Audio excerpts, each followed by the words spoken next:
ጤና ይስጥልን የተከበራችሁ የሬዲዮ ቤተሰቦችና አድማጮች የዕለቱን ዜናዎች እናሰማችኋለን። ዜናው የምናሰማችሁን የሀብታሙ አስፋና ታምሩ ገናን ባለንበት ሰዓት አቆጣጠር የዛሬ ህዳር 10 ቀን 2018 ዓ.ም ዜናዎችን ከማሰማታችን በፊት አርዕስተ ዜናውን እናስቀድማለን። የፋኖ ወታደራዊ ጥቃትና ፋኖን የሚቀላቀሉ ያገዛዙ ወታደሮች በአማራ ሴቶች ላይ የተፈጸመው የጦር ወንጀልና ዓለም አቀፉ ዘገባ፣ የሰራተኞች ተቃውሞ፣ የአብይ አገዛዝ ምልጃና ኤርትራ፣ የቪዛ እገዳው፣ የዜማው አመራርና ክደት፣ አነጋጋሪው ህግና እስራኤል የሚሉና ሌሎችም ወቅታዊ ዜናዎች አሉን። ዝርዝሩን እንሆ።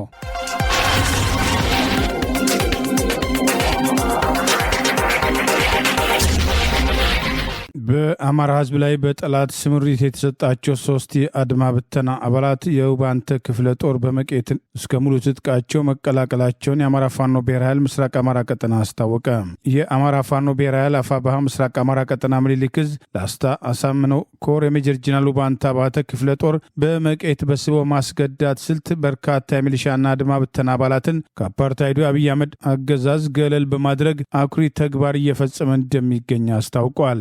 በዛሬው ዕለት 3 የአድማ ብተና አባላት ወገናችንን አንወጋም በማለት የውባንተ አባተ ክፍለ ጦርን በመቄት እስከ ሙሉ ትጥቃቸው መቀላቀላቸውን የጠቀሰው መረጃ 3 አድማ ብተና አባላት በትላንትና ሁለት የሜጀር ጀነራል ውባንተ አባተ ክፍለ ጦርን በመቄት ወረዳ የተቀላቀሉ ሲሆን የአብይ ስርዓትን ጨፍጫፊነት ስለተረዳን ወደ ትክክለኛው መስመር መተናል፣ ባልደረቦቻችንም ለመውጣት ተዘጋጅተዋል ሲሉ አስተያየት መስጠታቸውን ጠቅሷል። የአድማ ብተና አባላቱን የሜጀር ጀነራል ውባንተ አባተ ክፍለ ጦር በመቄት የኮሎኔል ሰለሞን አሻግሬ ሻለቃ መሪ አርበኛ መብራት ጌትነትና ምክትል አዛዥ አርበኛ በረከት ወርቄና ሌሎች ኮሚቴዎች በተገኙበት ደማቅ አቀባበል እንደተደረገላቸውም ተገልጿል። ከነትጥቃቸው ፋኖን የተቀላቀሉት የአድማ ብተና አባላት ለተደረገላቸው ወንድማዊና ደማቅ አቀባበል ልባዊ ምስጋና አቅርበው ሌሎቹም ትግሉን እንዲቀላቀሉ ጥሪ ማድረጋቸውን የአማራ ፋኖ ብሔራዊ ኃይል ምስራቅ አማራ ቀጠና ምኒልክ ዕዝ ዛሬ ህዳር 10 ቀን 2018 ባወጣው በዚሁ መረጃ ገልጿል። ይህ በእንዲህ እንዳለ በዚሁ ቀጠና ንጉስ ሚካኤል አሊ ኮር ዋሲል ክፍለ ጦር ዛሬ ህዳር 10 ቀን 2018 ከጠላት የከዱ 7 የሰራዊት አባላትን በደማቅ ሁኔታ መቀበሉን ጠቅሷል። አንድ እስከሚሆኑ እንጠብቅ እያሉ የጠላት መጠቀሚያ የነበሩት ወደ ፋኖ እየመጡ መሆኑን የጠቀሰው መረጃ ሰሞኑን የአማራ ፋኖ ብሔራዊ ኃይል ምስራቅ አማራ ቀጠና ምኒልክ ዕዝ ምክትል ሰብሳቢና ወታደራዊ አዛዥ ፊታውራሪ ድርሳን ብርሃኔ ከአፋድ ሸዋ ጠቅላይ ግዛት ዕዝ ዘመቻ መምሪያ ኃላፊ አርበኛ አማን እሸቱ ሲመካከሩ የሚያሳይ ምስል በማህበራዊ ሚዲያ መሰራጨቱን ተከትሎ የፋኖን አንድነት ሲጠባበቁ የነበሩት ሁሉ ከጠላት ካምፕ እየሾለኩ መምጣት መጀመራቸውን ይኸው መረጃ ጠቅሷል። በራሱ ህዝብ ላይ ከሚተኩስ መንግስት ጎን በመቆማችን እጅጉን ተጸጽተናል ያሉት እነዚሁ ያገዛዙ ወታደሮች በዛሬው ዕለት ከጠላት ከርተው የመጡት 3 የሚሊሻና 2 የአድማ ብተና አባላት ባለፉት ዓመታት በአማራ ህዝብ ላይ የተፈጸመው ግፍና ዛሬም እየተፈጸመ ያለው ግፍ እኛንም እረፍት ስለነሳን የእውነት መንገድ በመሻት ወደ ፋኖ መተናል በማለት በተለያዩ ምክንያቶችና በድንግርግር ገብተን የአብይ አገዛዝ ስልጣን አስጠባቂ ሰራዊት ጋር በመሆን ባለፉት ወራት በሰራነው ስህተት የሚሰማን ጸጸት እረፍት ስለነሳን ቢያንስ ከእንግዲህ ህዝባችንን እንካስ በሚል ወደ ፋኖ ልንመጣ ችለናል ሲሉ አስተያየታቸውን ሰጥተዋል። የአማራ ፋኖ አንድ እየሆነ በመምጣቱና ልዩነቶች በውይይት መፍታት በመጀመሩ የተነሳ ወንድሞችን ፈልጌ ወደ እነሱ ልመጣ ችያለሁ በማለት ከተቀላቀሉት ወታደሮች አንዱ አስተያየት መስጠቱን የአማራ ፋኖ ብሔራዊ ኃይል ምስራቅ አማራ ቀጠና ምኒልክ ዕዝ ዛሬ ህዳር 10 ቀን 2018 ባወጣው በዚሁ መረጃ ገልጾ ሌሎችም ትግሉን እንዲቀላቀሉ ጥሪ የቀረበ ሲሆን የዋሲል ክፍለ ጦር አዛዥ አርበኛ እድሪስ ሲማምም የቀሩትም ትግሉን እንዲቀላቀሉ ጥሪ ያቀረበ ሲሆን ክፍለ ጦሩ ለተቀላቀሉት የመሳሪያ ግምታዊ ዋጋ ተሰጥቷቸው ወደሚፈልጉበት ቦታ መሄድ እንደሚችሉ እንዲሁም አብረው የመታገል ፍላጎት ያላቸው ለመታገል እንደሚፈቀድላቸው አስተያየቱን መስጠቱን አፋባሃ ምስራቅ አማራ ቀጠና ምኒልክ ዕዝ በዚሁ መረጃ አስታውቋል። የ18 ዓመቷ የምዕራብ ጎጃም ነዋሪዋም ትዕግስት የመደፈር ጥቃት ከመፈጸሙ በፊት በቤተሰቦቿም ሻይ ቤት ውስጥ ትሰራ እንደነበረም አውስታም ባለፈው ጥር 2016 ዓ.ም ሻይ ቡና ለማለት የሚመጣ አንድ ወታደር ተደጋጋሚ ጉንተላም ሲያደርስባት ስነ ስርዓት ያዝ በሚል የሰጠችው ምላሽ ለደረሰባት ጥቃት ዋነኛ መንስኤ እንደሆነም ለቢቢሲም ትገልጻለች። ቆይ አሳይሻለሁ ብሎ ዛተብኝ ከዛም ወጣ ያለችው ትዕግስት ምሽት አካባቢም ከስራ ወደ ቤቷ ስትመለስ ትዕግስት ቀን ላይ የጎነተላትም ጨምሮ ጨምሮ 3 ወታደሮች መንገድ ላይ አድፍጠው እንደጠበቋትና መንገድ ዳርም በደቦ እንደደፈሯትም ትናገራለች። ቤተሰቦቼም ስቆይባቸው እኔን ፍለጋም ሲወጡ መንገድ ዳር ወድቄ አገኙኝ የምትለው ትዕግስት አፋፍሰው ወደ ጤናም ጣቢያ ወሰዱኝ፣ ከዚያም 5 ቀናትም ቆየሁም ብላለች። ጥቃቱ ከተፈጸመባት ጊዜ አንስቶም በሰዎችና በውጭው ዓለም ፍትህም ተሸብባ ከቤቷ መውጣትም እንዳልቻለችም ገልጻለች። ፍርሃት ስላደረብኝ ስራውን ተውኩት፣ ወታደሮችን ሳይ በጣም እፈራለሁ፣ ወንዶችንም ሳይ እንደዚሁ እሸሻለሁ ትላለች።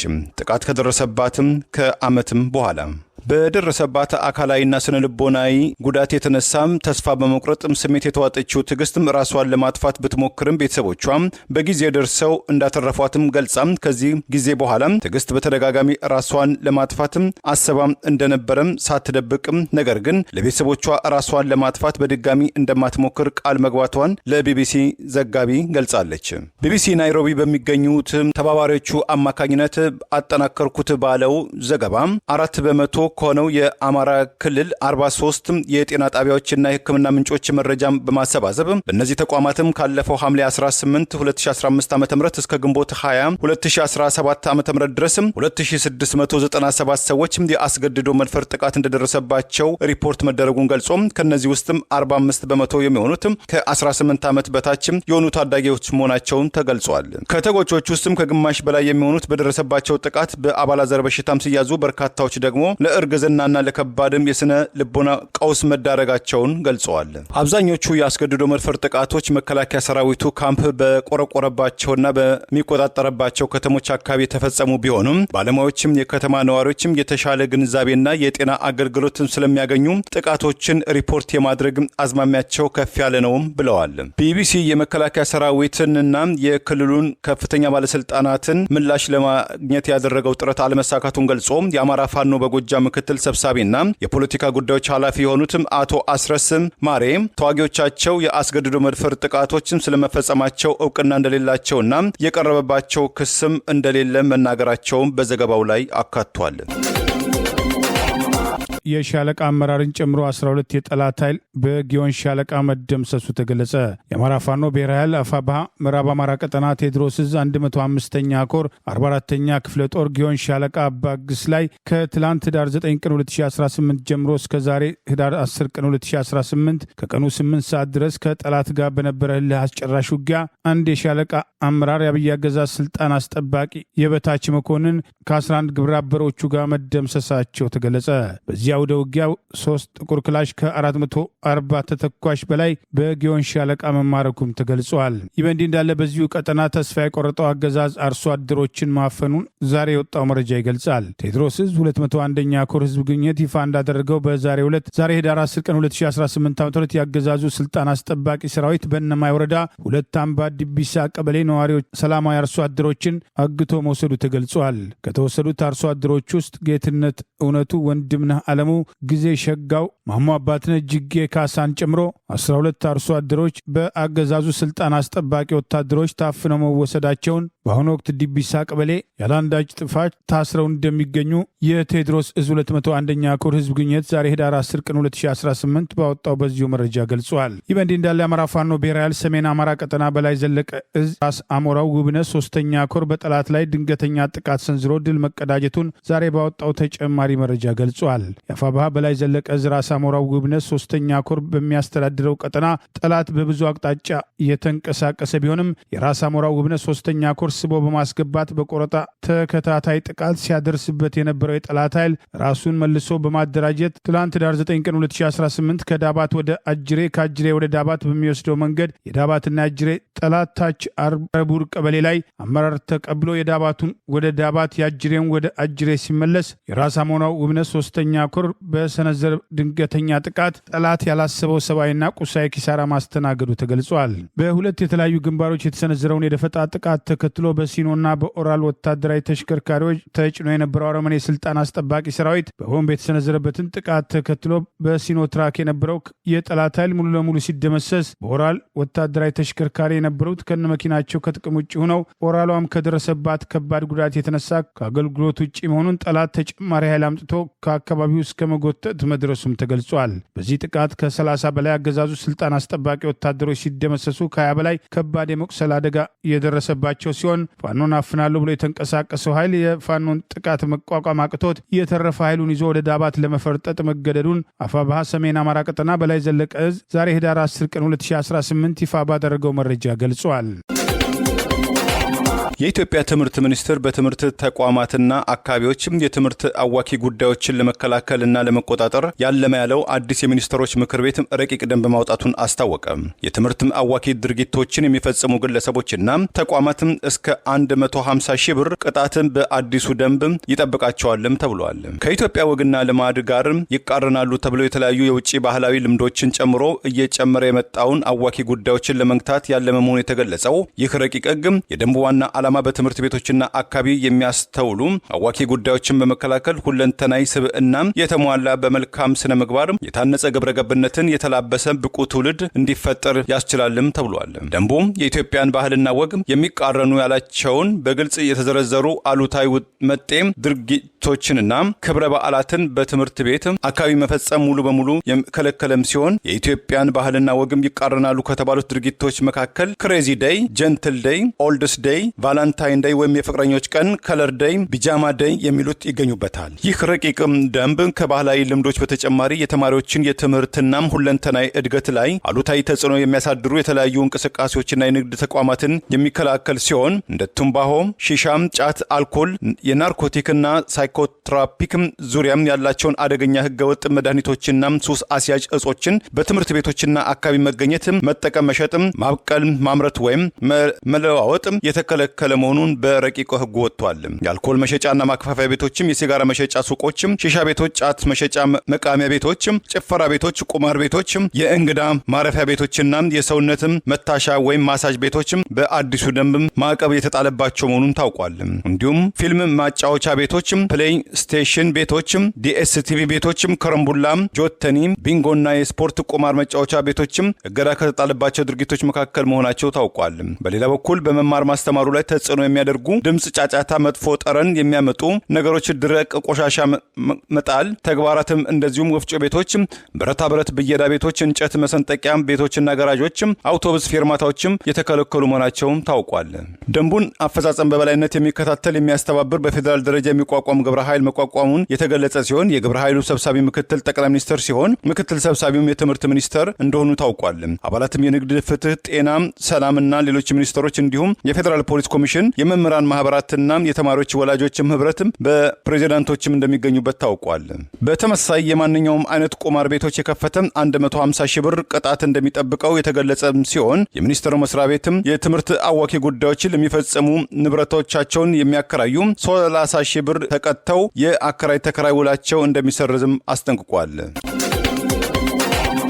ተጨመረ የተባለው የደሞዝ ጭማሪ ያልተከፈላቸው ሰራተኞች አደባባይ ወጥተው ተቃውሟቸውን አሰምተዋል። መብታችን ይከበር ብለዋል። በደቡብ በተለያዩ ክልሎች እየተካሄደ ያለው የሰራተኞች ተቃውሞ ተጠናክሮ ቀጥሏል። ሌሎችም ሰራተኞች ትግሉን እንዲቀላቀሉ ጥሪ እየቀረበ ነው። በማዕከላዊ ኢትዮጵያ ክልል በሀዲያ ዞን ሶሮ ወረዳና ጊንቢቹ ከተማ አስተዳደር የ2 ወር ደሞዝ ያልተከፈላቸው የመንግስት ሰራተኞች ታላቅ ሰላማዊ ሰልፍ በማድረግ መብታችን ይከበር በማለት ጥሪ አቅርበዋል።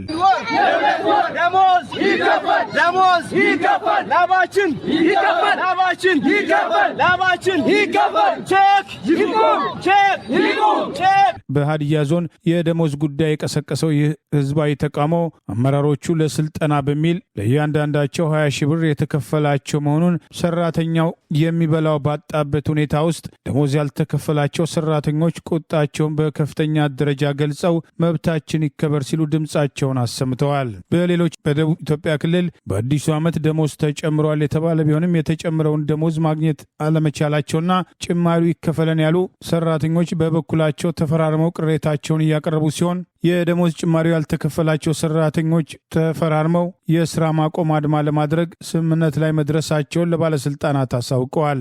በሲዳማ ክልልም ሰሞኑ መምህራን የደሞዝ ጭማሪው አለመከፈሉን ተከትሎ ጠንካራ ተቃውሞ ሲያቀርቡ የነበረ ሲሆን ዛሬ የመንግስት ሰራተኞች ተመሳሳይ እርምጃ ወስደዋል። በሲዳማ ክልል ምስራቃዊ ዞን ቡራ ወረዳ ለ4 ዓመታት የኮንትራት ሰራተኞች ሆነው እያገለገሉ የሚገኙ የፌዴራል መንግስት የኑሮ ውድነትን ምክንያት አድርጎ በአነስተኛ ደረጃ ጨምሮታል የተባለው የደሞዝ ጭማሪ እንዳልደረሳቸውና የደሞዝ ጭማሪው ሊሰጠን ይገባል ያሉ 138 ሰራተኞች ተፈራርመው አደባባይ ወጥተው ተቃውሟቸውን አሰምተዋል። በደቡብ ኢትዮጵያ ክልል የቦዲቲ ፖሊቴክኒክ ኮሌጅ ሰራተኞችም በተመሳሳይ ተጨመረ የተባለው ደሞዝ ባለፉት 2 ወራት ያልተከፈላቸውና ወደ 3ኛ ወር መራዘሙን ተከትሎ በጋራ ተቃውሟቸውን በማሰማት ክፍያ እስካልተፈጸመ ድረስ ስራ እንደሚያቆሙ ተፈራርመው ውሳኔ ላይ መድረሳቸውን አሳውቀዋል። በዚያው በደቡብ የምስራቅ ባዶዋቸው መምህራንና የመንግስት ሰራተኞች ከትላንት ዳር 9 ቀን 2018 ጀምሮ በአካባቢ የፋይናንስ ጽህፈት ቤት ግቢ በመሰባሰብ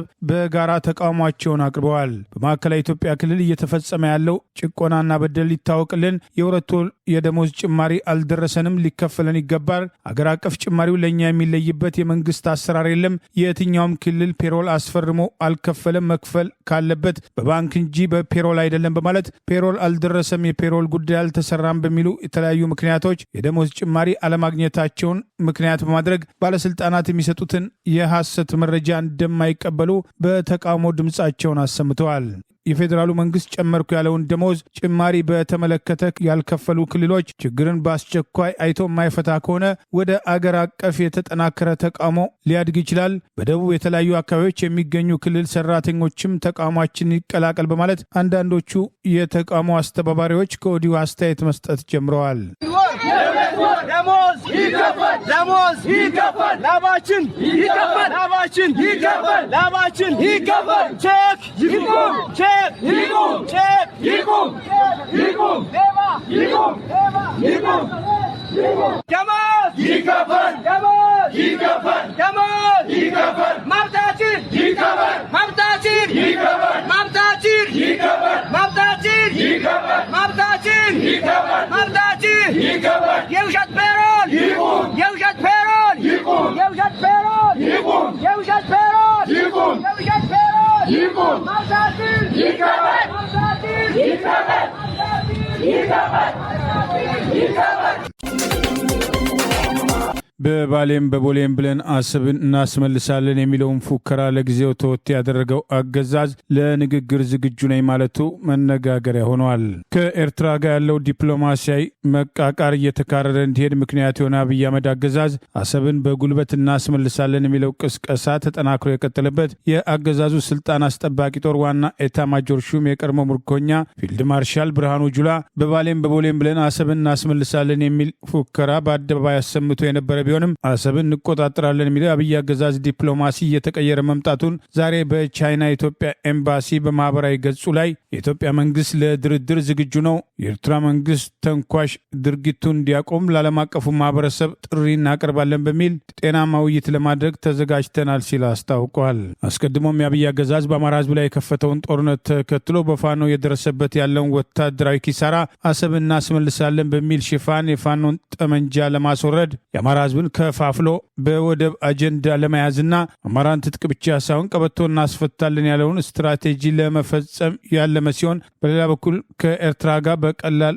ውጊያ አሰብን መቆጣጠር እንችላለን የሚለው ግምገማ በቅርቡ አገዛዙ ለአሰሳ የላከው ድሮን በኤርትራ ተመቶ ከወደቀ በኋላ አሰብን አስታኮ ሲደረጉ የነበሩ ቅስቀሳዎችና ገለጻዎች ሁሉ ረገብ እንዲሉ የአገዛዙ ባለስልጣናት ለተቆጣጠሯቸው መገናኛ ብዙሃን ኃላፊዎች ጭምር መመሪያ መስጠታቸውን መረጃዎችን ጠቅሰን መዘገባችን አይዘነጋም። አገዛዙ ዛሬም የአሰብ ወደብን ለመጠቀም በየትኛውም ዓለም አቀፍ መድረክ በህግ አግባብና ዲፕሎማሲ በይፋ ጥያቄ ያላቀረበ ሲሆን በጉልበት ኃይል አሰብን እንቆጣጠራለን የሚለው ስትራቴጂ አስቀድሞም የሀገር ውስጥ ጉዳይን ለማስቀየስ የወጠነው ሲሆን በቻይና የኢትዮጵያ ኤምባሲ ለውይይት ተዘጋጅተናል የሚለው ተማጽኖ አሰብን በባሌም በቦሌም ብለን እናስመልሳለን ከሚለው ፉከራ ተቃራኒ መሆን ምናልባት አብይ አህመድ ከዚህ ቀደም እንዳደረገው ተገለባብጦ ጦርነት ፈላጊዎች ቅስቀሳ ያደርጋሉ። እኛ ጦርነት አንፈልግም ብሎ በቅርቡ ሊናገር እንደሚችል አንዳንዶች ግምታቸውን ማስቀመጥ ጀምረዋል። የአረብ ኤሚሬት አሰብን ለጦር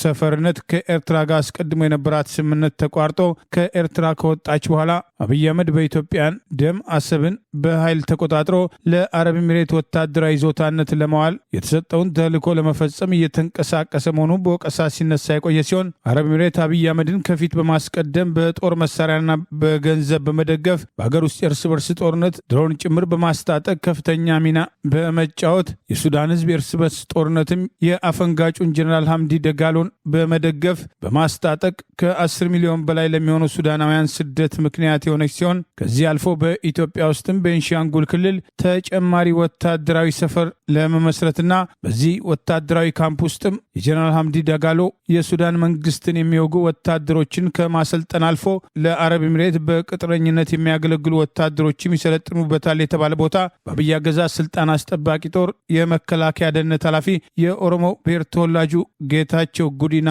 ኃላፊነት በአካባቢው የምንጣሮ ስራ እየተሰራና ጉዳዩ በሚስጥር ተይዞ እየተንቀሳቀሰ መሆኑን የሚጠቅሱ መረጃዎች መውጣታቸው አይዘነጋም። የትግራይ ቀድሞ ጊዜያዊ አስተዳደር የህወሓት ስራ አስፈጻሚ አባልና በአሁኑ ወቅት የአብይ አህመድ የምስራቅ አፍሪካ አማካሪ ጌታቸው ረዳ በቅርቡ ከአልጀዚራ ጋር በነበረው ውይይት ኤርትራና ኢትዮጵያ ጦርነት ውስጥ እንደማይገቡ አስተያየቱን መስጠቱ አይዘነጋም።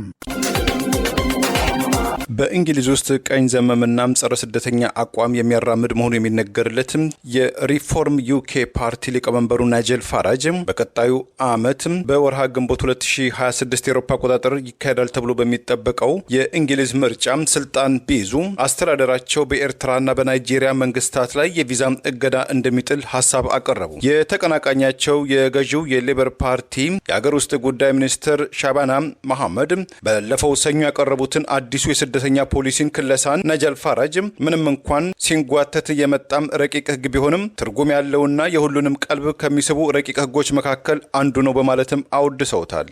እንግሊዝ ህገወጥ ዜጎችን አልቀበልም ባሉት አንጎላ፣ ዲሞክራቲክ ሪፐብሊክ ኮንጎና ናሚቢያ ላይ የቪዛ ክልከላ መጣሏን በመልካም ጎኑ እንደሚመለከቱት የገለጹትም ቀይ ዘመሙ ናይጀል ፋራጅ እርሳቸው ወደ ስልጣን ቢመጡ በናይጄሪያና በኤርትራ መንግስታት ላይ ተመሳይ የቪዛ እገዳ እርምጃዎችን እንደሚወስዱ በእንግሊዝ የህዝብ እንደራሴዎችም መሰብሰቢያ አዳራሽ ዌስት ሚኒስተር ውስጥ በሰጡት ጋዜጣዊ መግለጫ አቋማቸውን ገልጸዋል። ህገወጥ ስደተኞችን በጅምላ ከማባረር አማላይ ያሉትን 2 ቢሊዮን የእንግሊዝ ፓውንድ በመመደብ ህገወጥ ስደተኞችን ወደ መጡበት አገራትም እንዲመለሱ እንደሚያደርጉ በጋዜጣው መግለጫ ላይ ተጠቅሷል።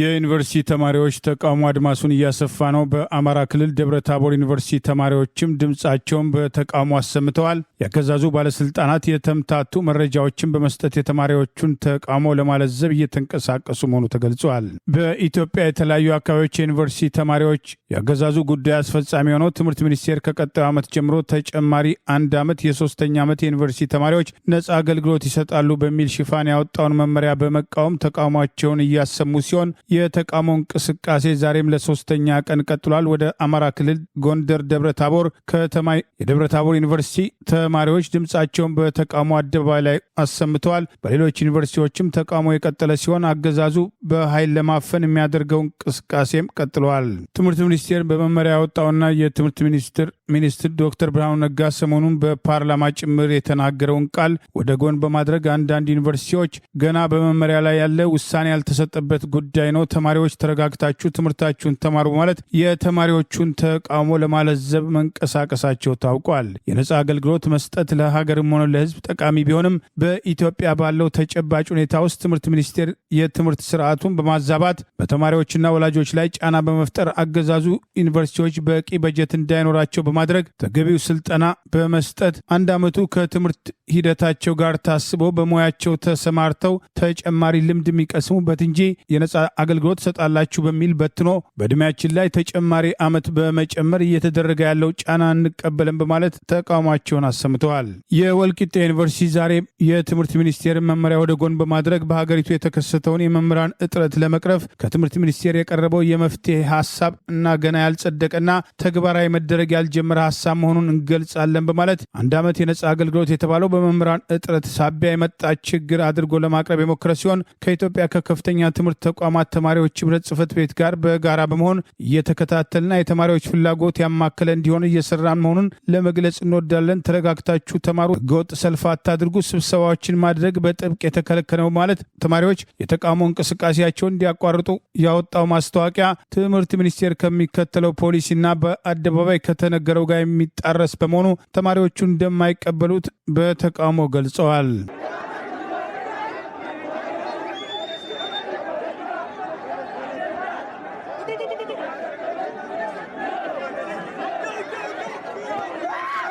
ዩኒቨርሲቲ ተማሪዎች 3ኛ ዓመት ሲጨርሱ 4ኛ ዓመት ከመግባታቸው በፊት ለ1 ዓመት ይሄ በነፃ ያስተማራቸውን ማህበረሰብ ለማገልገልም ራሳቸውም ተግባራዊ ትምህርት እንዲያገኙ በየክልሉ ሄደው በየሙያቸው ይሰሩ ነበር ለ1 ዓመት። ዩኒቨርሲቲ ተማሪዎች 3ኛ ዓመት ሲጨርሱ ተማሪው የጀመረውን ትግል በማጠናከር ከራሳቸው አልፎ የህዝቡን ጥያቄ በማንሳት እንቅስቃሴያቸውን ማጠናከርና እንደ ኢትዮጵያ ተማሪዎች በጋራ መቆም በተናበበና በተቀናጀ መንገድ ትግሉን የሚያስተባብሩ በየዩኒቨርሲቲው ከአገዛዙ ጋር ግንኙነት የሌላቸው ተማሪዎች ኃላፊነት በመስጠት መንቀሳቀስ እንዳለባቸው ጥሪ የቀረበ ሲሆን በተናጠል ደሞዝ አልተከፈለንም በሚል ጥያቄ የሚያቀርቡ መምህራንም በተደራጀ መንገድ ከሌሎች የመንግስት ሰራተኞችና ጤና ባለሙያዎች ጋር በመሆን ድምጻቸውን በጋራ በማሰማት ለጋራ መፍትሄ ለጋራ ለውጥ ሊንቀሳቀሱ እንደሚገባ ተደጋጋሚ ጥሪ እየቀረበ ይገኛል። የኢዜማው አመራር በኮሪደር ልማት የተፈናቀለው ድህነት እንጂ ድሃ አይደለም በሚል የሰጠው አስተያየት ተቃውሞ እያስከተለ ይገኛል። በዶክተር ብርሃኑ ነጋ የሚመራውና የአብይ አገዛዝ ተለጣፊ የሆነው የኢትዮጵያ ዜጎች ለማህበራዊ ፍትህ ኢዜማ በርካታ ዋና ዋና አመራርና አባላቱ እየጣሉት የሄዱ ቢሆንም ከአገዛዙ ጋር ለስልጣን ሲሉ ከተለጠፉ የፓርቲው አመራሮች አንዱ የአዲስ አበባ ከተማ የከተማ ውበትና አረንጓዴ ልማት ቢሮ ኃላፊ የተባለው አቶ ግርማ ሰይፉ በኮሪደር ልማቱ የተፈናቀለው ድህነት እንጂ ድሃ አይደለም ማለቱ ተቃውሞ እያስከተለበት ይገኛል። የኦሮሞ ብልጽግና ፓርቲ ልሳን ለሆነው ኦሮሞ ብሮድካስቲንግ ኮርፖሬሽን ግርማ ሰይፉ በሰጠው መግለጫ በኮሪደር ልማቱ ሳቢያ ማንነት ተኮር የማፈናቀል እርምጃ በማድረግ የከተማውን ህዝብ አሰፋፈር እንቀይራለን በሚል በኮሪደር በጫካ ፕሮጀክትና በውሃ ዳር ልማት ስም ዜጎችን የሚያፈናቅለው አገዛዝ ባለስልጣን በመሆን በኮሪደር ልማቱ የተፈናቀለው ድህነት እንጂ ድሃ አይደለም በማለት በዜጎች ላይ የደረሰውን እንግልት ወደ ጎን በማድረግ ለስርዓቱ ያለውን ታማኝነት ገልጸዋል። ከዚህ ቀደም ከአዲስ አበባ ጭምር በህገወጥ መንገድ ወደ ኦሮሚያ ክልል እንዲካተት የተደረገውን አካባቢ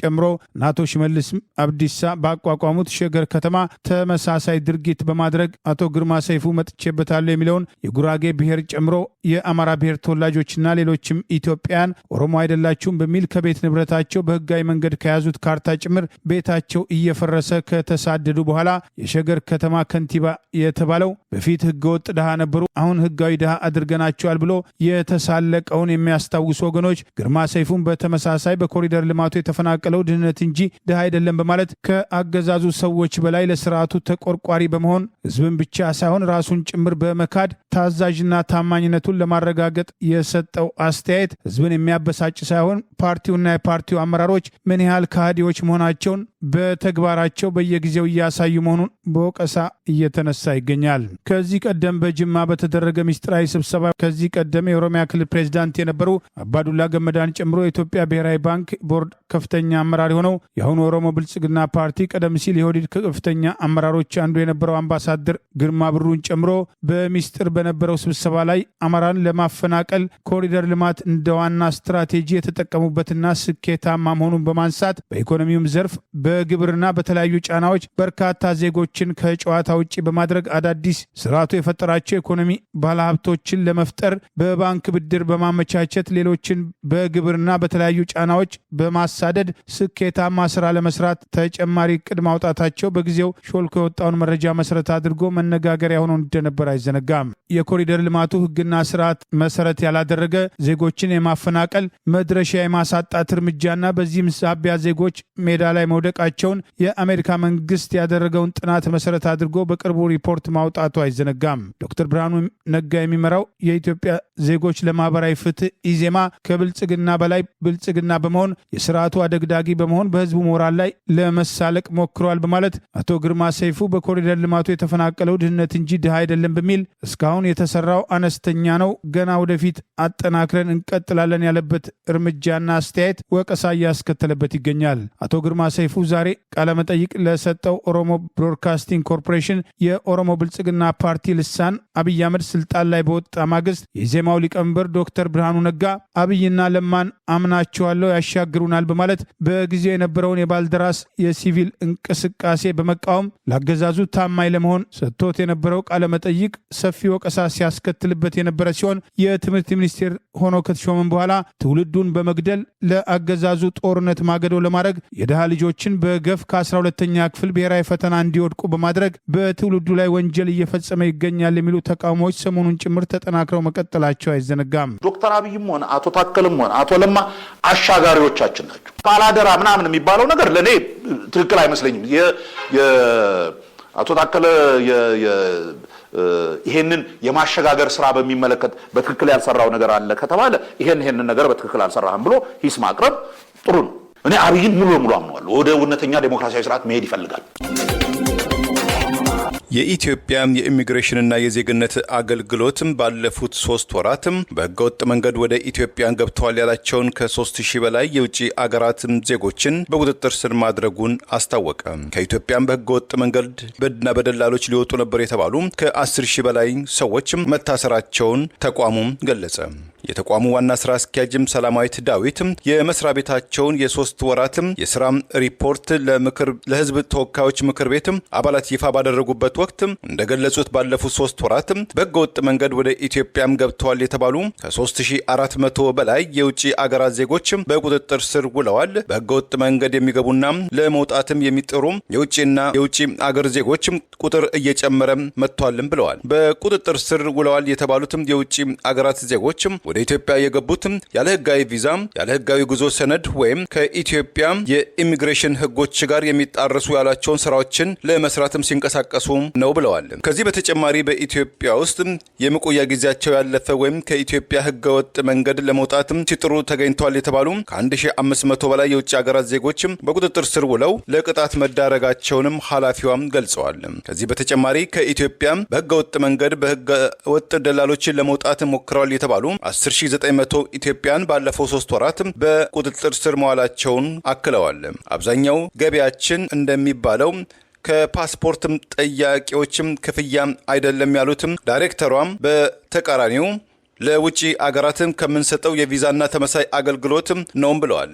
የኢሚግሬሽን ኃላፊዋ በ3 ወራት ውስጥ ከ3000 በላይ ህገወጥ የውጭ አገር ዜጎችን በቁጥጥር ስር መዋላቸውን ይግለጹ እንጂ የትኞቹ አገራት ዜጎች እንደሆኑ ስለ ቀጣዩ ዕጣ ፈንታቸውም የዘረዘሩት ጉዳይ የለም።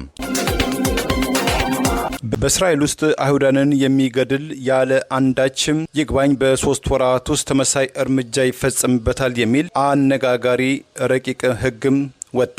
በእስራኤሉ የደህንነት ሚኒስትር ኢታማር ቤን ጋቪር የሚመራው ቀኝ ዘመሙ ጁዊሽ ፓወር ፓርቲ ያረቀቀው ህግ እንዲጸድቅ አይሁዳውያን የገደለ ወይም ለመግደል የሞከረ ግለሰብ በ3 ወራት ወይም በ90 ቀናት ውስጥ ይግባኝ በሌለው የሞትም ቅጣት ይጠብቀዋልም ይላል። ዛሬ ሮብ በእስራኤል የህዝብ እንደራሴዎች ወይም ካንሴት የቴሌቪዥን ጣቢያ አማካኝነት በቀጥታ የተላለፈው ረቂቅ ህግ የግድያ እርምጃው የሚወሰደው በእስራኤል የእስር ቤት አስተዳደር ሲሆን የመግደያው መሳሪያም ገዳይ መርፌ ወይም ሌታል ኢንጀክሽን ይሆናልም ተብሏል።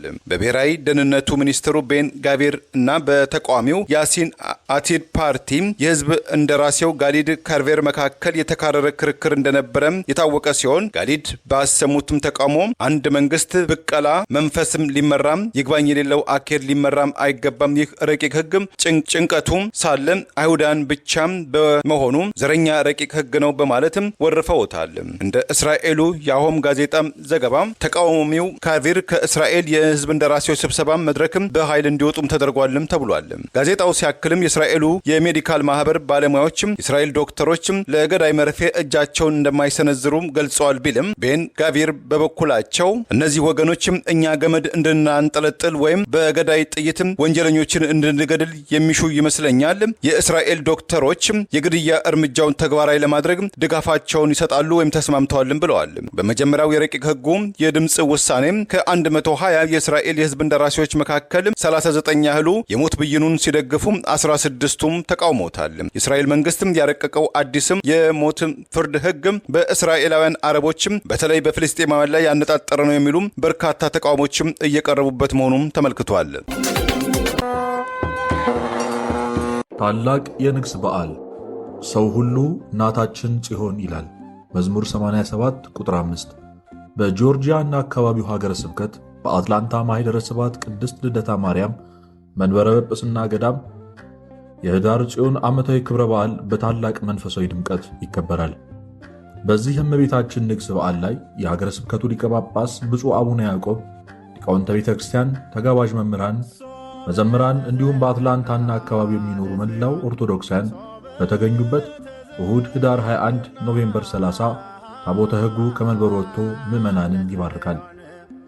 ቅዳሜ ህዳር 20 ኖቬምበር 29 ከ4 ፒኤም ጀምሮ በሊቃውንተ ቤተ ክርስቲያን ዋዜማ ይቆማል። በመሆኑም በአትላንታና አካባቢው የምትኖሩ ኦርቶዶክሳውያን በሙሉ በቅርቡ በአትላንታ ከተማ ማዕከላዊ ስፍራ ላይ በሀገረ ስብከቱ ሊቀ ጳጳስ በብፁዕ አቡነ ያዕቆብ በተገደመው ገዳም እሁድ ከ6 ኤኤም ጀምሮ በመገኘት የእመቤታችን ቅድስት ማርያም በረከት እንድትካፈሉ በቅድስት ቤተ ክርስቲያን ስም ተጋብዛችኋል። ኑ ጽዮንን ከበቧት፣ በዙሪያውም ተመላለሱ። መዝሙር 48 ቁጥር 12።